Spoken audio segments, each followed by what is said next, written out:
Dhoma ekonomike e gruas prej 4 vitesh është pjesë e Këshillit të Lartë të Investimeve, si një aktor dhe si një dhomë shumë aktive dhe duke luajtur rol të rëndësishëm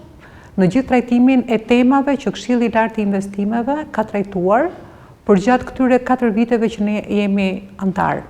Do ta thosha me bindje që ky këshill ka një ekip profesionistësh dhe të gjitha temat e nxehta që kemi trajtuar për ekonominë shqiptare kanë qenë tema që sipas bindjes time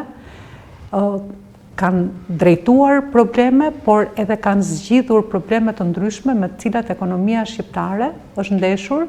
jo vetëm këto vitet e fundit, por në vazhdimsi. Me Këshillin e Investimeve dhe me dhomën ekonomike kemi trajtuar dhe kemi ngritur problematika që kanë të bëjnë me sipërmarrjen në përgjithësi, por ne kemi trajtuar kryesisht sipërmarrjen e drejtuar nga zonjat dhe biznesin e vogël dhe të mesëm. Kemi trajtuar tema që kanë të nxehta që kanë patur të bëjnë me administrimin fiskal, me inovacionin, me ekonominë e gjelbër. Tema të tilla siç është kriza energjetike, në të cilën kemi sugjeruar dhe trajtuar mundësinë e financimit të bizneseve me element fotovoltaik, por dhe duke ndihmuar në rritjen e eficiencës së energjisë në godina. Kemi trajtuar një problem shumë të nxehtë që ka të bëjë me sipërmarrjet të trajtuara nga gratë, por me gratë në përgjithësi për barazinë në pronë, sepse kjo ju jep atyre lehtësim në financime dhe lehtësim për të hetur përpara dhe për të patur një ekonomi reale dhe të barabartë.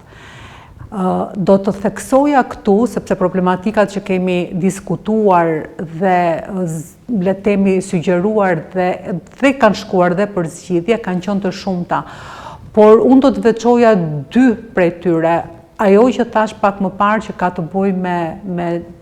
barazinë në pronë të grave, por dhe aksesi i tyre në financë dhe në një prej takimeve të fundit që kemi patur me Këshillin e Investimeve, kemi sugjeruar lehtësira financimi nga bankat për zonjat që drejtojnë biznese, duke parë gjithë procedurat burokratike, duke zgjidhur paketa specifike për zonjat që janë në biznes, duke mundësuar edhe digitalizimin për vlerësimin e kredive, duke sugjeruar që të ngrihet, të zhvillohet edhe sistemi ligjor për ngritjen e byrove private për vlerësimin e kredive, duke i parë zonjat me lehtësi në kolateral dhe me lehtësi për të patur garanci nga shteti për marrjen e kredive. Gjithashtu kemi trajtuar një temë që sot është aktuale për të gjitha bizneset, jo vetëm për bizneset e drejtuara nga zonjat, që është hyrja në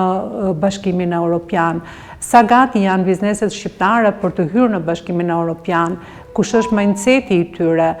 si duhet t'i ndihmojmë bizneset dhe jo vetëm ato që drejtohen nga zonjat për të